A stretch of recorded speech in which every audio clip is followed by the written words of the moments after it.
They see my disability, I see my ability. They call me disabled, I call myself differently abled. There are some incidents that happen in your life. Those incidents break you, deform you, but they mold you into the best version of you. And the same thing happened to me. I was 18 years old when I got married. My father wanted me to get married. And all I said was, if that makes you happy, I'll say yes. And of course, it was never a happy marriage. Just about after 2 years of getting married, I met a car accident. Somehow my husband fell asleep and the car fell in the ditch.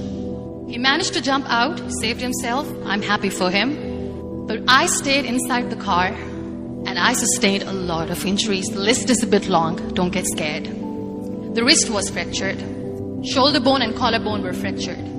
My whole rib cage got fractured. And because of the rib cage injury, lungs and liver were badly injured. I couldn't breathe. I lost urinary bowel control. That's why I have to wear the bag wherever I go. 3 vertebrae of my backbone were completely crushed. And I got paralyzed for the rest of my life. I finally ended up in a hospital where I stayed for 2.5 months.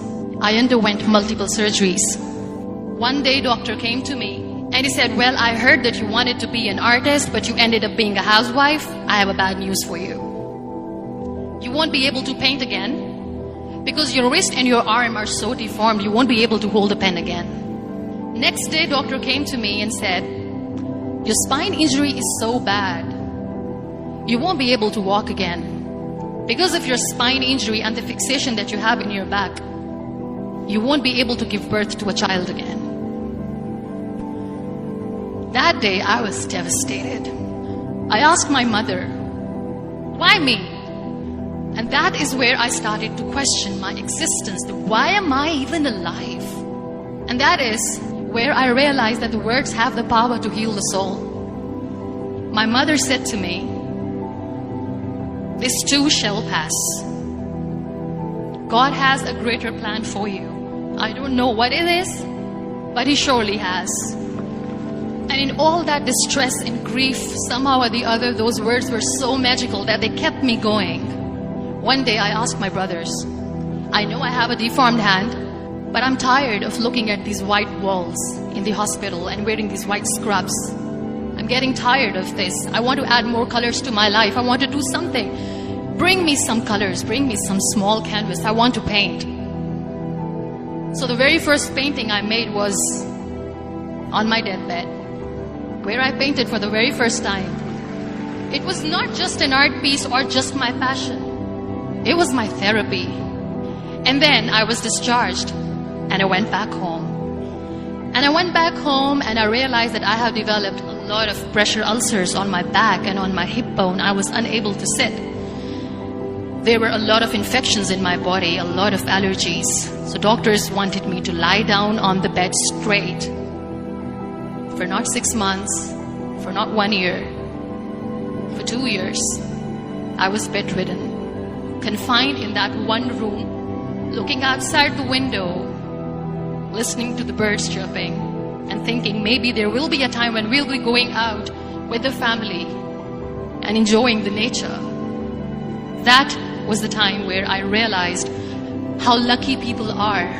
That is the time where I realized that the day I'm going to sit, I'm going to share this pain with everyone to make them realize how blessed they are, and they don't even consider them lucky. That day I decided that I'm going to fight my fears. We all have fears. Fear of unknown, fear of losing people, fear of losing health, money.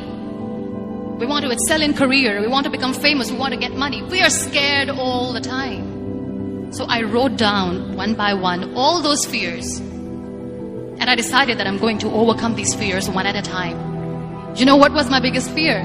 Divorce. I was trying to cling on to this person who didn't want me anymore, but I said no. I have to make it work. But the day I decided that this is nothing but my fear, I liberated myself by setting him free. And I made myself emotionally so strong that the day I got the news that he's getting married, I sent him a text that I'm so happy for you and I wish you all the best. And he knows that I pray for him today. Number 2 was, I won't be able to be a mother again. And that was quite devastating for me.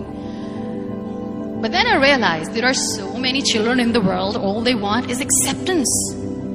So there is no point of crying, just go and adopt one. And that's what I did. People think that they will not be accepted by the people because we, in the world of perfect people, are imperfect. So I decided that instead of starting an NGO for disability awareness, which I know will not help anyone, I started to appear more in public. I started to paint. I decided that I'm going to join the national TV of Pakistan as an anchor person. And I've been doing a lot of shows for the last 3 years. I became the National Goodwill Ambassador for UN Women Pakistan, and now I speak for the rights of women, children. We talk about inclusion, diversity, gender equality, which is a must. Every time I go in public, I always smile. It's always a big toothy smile on my face, and people ask me, don't you get tired of smiling all the time? What's the secret? I always say one thing, that I have stopped worrying about the things that I have lost, the people that I have lost. Things and people who were meant to be with me are with me. And sometimes, somebody's absence makes you a better person. Cherish their absence. It's always a blessing in disguise. Live your life fully. Accept yourself the way you are. Be kind to yourself. Be kind to yourself. I'll repeat, be kind to yourself, and only then you can be kind to others. Love yourself and spread that love.